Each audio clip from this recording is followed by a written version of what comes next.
जिनमें प्रत्येक महीना का अपना विशेष धार्मिक, सांस्कृतिक और ज्योतिषीय महत्व है। इन 12 महीनों में वैशाख महीना को विशेष रूप से पुण्यकारी एवं मोक्षदायक माना गया है। ये महीना चैत्र के बाद आता है और इसका स्थान वर्ष के दूसरे माह के रूप में होता है। ये समय वसंत ऋतु के उत्तरार्ध में आता है। वो अवसर है जब हम अपने जीवन के आध्यात्मिक पहलुओं को जागृत कर सकते हैं। प्राचीन ग्रंथों से लेकर वर्तमान समय तक इस महीना का प्रभाव और महत्व अक्षय बना हुआ है। यही कारण है कि ये माह महीनाओं का राजा कहा गया है और इसमें स्नान, दान और ध्यान करने से असीम फल प्राप्त होता है। देवी लक्ष्मी की कथा भी इस महीने को लेकर है। उसके अनुसार, कुछ मान्यताओं के अनुसार वैशाख शुक्ल पक्ष की 9वीं तिथि को देवी लक्ष्मी माता सीता के रूप में पृथ्वी पर प्रकट हुई थी।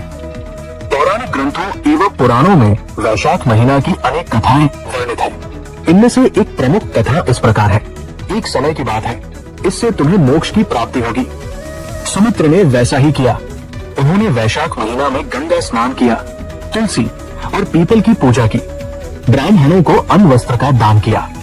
वैशाख पूर्णिमा के दिन उन्होंने अन्न, जल, दीपक और अन्य वस्तुओं का दान कर भगवान विष्णु की आराधना की। इस महीना के अंत में जब वे देहत्याग कर स्वर्गलोक गए और उसे नरक प्राप्त होगा।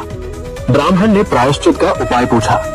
तब धर्मराज ने कहा, यदि तू वैशाख महीना में प्रतिदिन सूर्योदय से पूर्व गंगा जल में स्नान करेगा और भगवान मधुसूदन की पूजा करेगा, साथ ही जलदान करेगा। यह तपस्या वैशाख महीना में की गई थी, जिससे वे अटल ध्रुव लोक को प्राप्त हुए।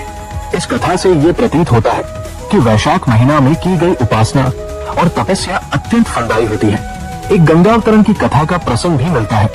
कुछ परंपराओं में ऐसा माना जाता है कि गंगा नदी का अवतरण भी वैशाख महीना में हुआ था। ये इस दिन बौद्ध धर्मावलंबी विशेष पूजा और ध्यान करते हैं। ये वैशाख पूर्णिमा को मनाई जाती है। ये दिन भगवान बुद्ध के जीवन के 3 महत्वपूर्ण घटनाओं से जुड़ा है: त्रिजन्म, ज्ञान और निर्वाण।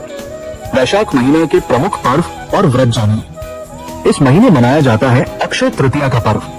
यह पर्व वैशाख शुक्ल पक्ष की तृतीया को मनाया जाता है, अर्थात इसका फल कभी नष्ट नहीं होता। इस महीने भगवान परशुराम की जयंती मनाई जाती है। शुक्ल पक्ष की तृतीया का दिन भगवान परशुराम का जन्म दिवस माना जाता है, जो वैशाख शुक्ल तृतीया को आता है। परशुराम विष्णु के छठे अवतार माने जाते हैं। भगवान विष्णु के छठे अवतार परशुराम जी का जन्म वैशाख शुक्ल तृतीया को हुआ था।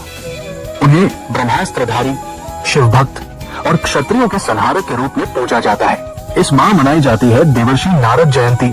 वैशाख शुक्ल पक्ष की पूर्णिमा को देवर्षि नारद की जयंती मनाई जाती है।